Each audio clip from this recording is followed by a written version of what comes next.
Hi, I'm Kel Sweeney from the Video Geeks with a follow-up to the one we did in November with the MacBook Pro running Serato through the SVM. We've had a little upgrade to our setup since then, and we've been trying it out in the clubs and seeing how it's been running, so here's a little report on it.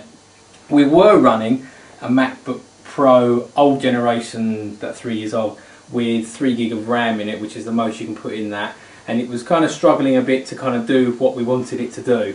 So we decided to chop that in, and we picked up the new shape MacBook Pro, the unibody, maxed it out with 8 gig of RAM. It's got the i7 processor in it, and it's generally an all-round bad boy.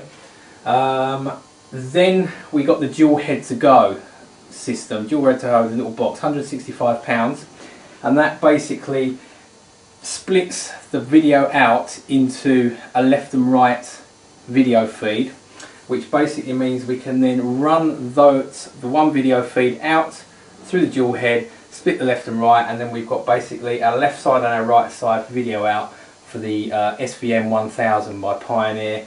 So basically we can use the full range of the Pioneer SVM whilst also using Serato, which is rather nice. Was a slight issue with that in that Apple, a little bit too ahead of the game, thanks very much Steve Jobs, have got digital video out now, and the good old Pioneer is analog video, so that didn't work. So we had to then get 2 scan converters to go in between the dual head and the video feed to the mixer in order to get the video to work. And then we discovered that actually you can't connect the dual head to the Mac directly, you have to buy a lead. Now the lead was £55 joy, and the 2 scan converters were £35 each, double joy. So it cost us around about £300 to actually get the video feed from the computer to the SVM, but it's a worthwhile investment because we really love the setup. So the Pioneer SVM, as I said before, it's a bulletproof piece of kit.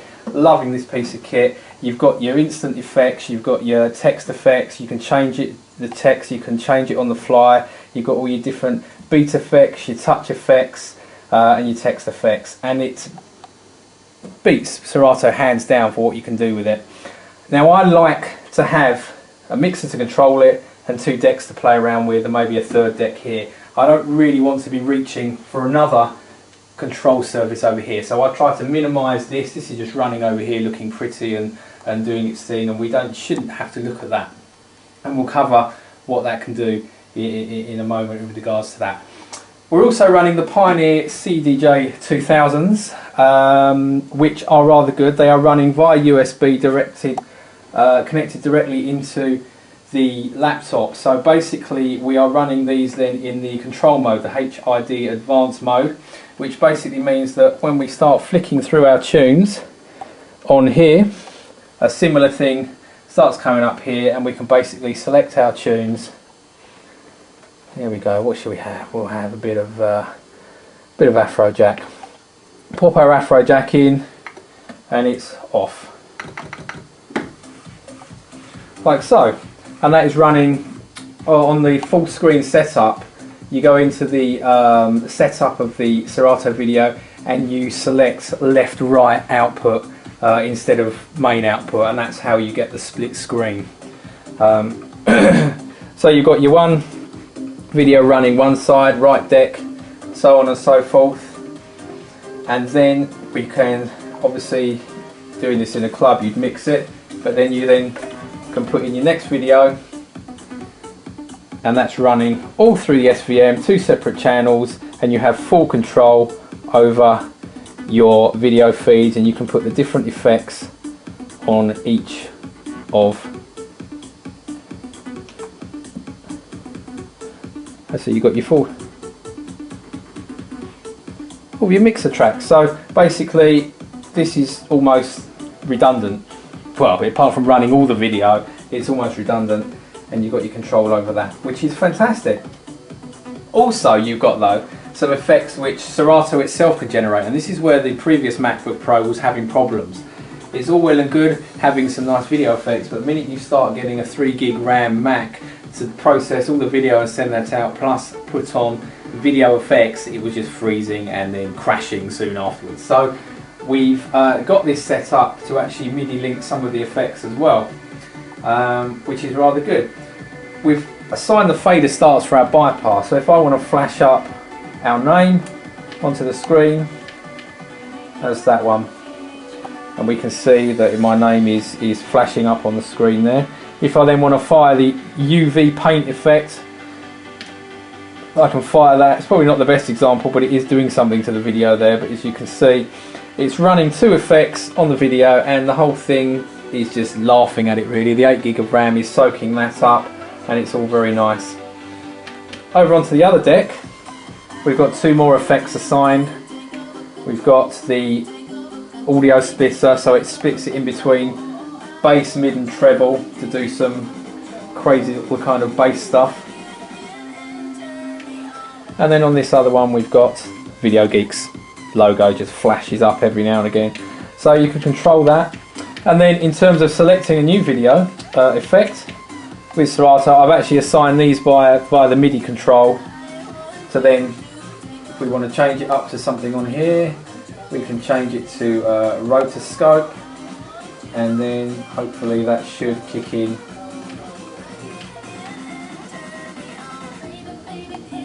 Now the only flaw we found with it, there we go, rotating. The only flaw we found with it is that there isn't enough control surfaces on here to actually control the attenuation and then the wet dry effects of some of the Serato effects. But generally they're okay, they're quite good, and this one will go in time with the video, and then you can hit your bypass again.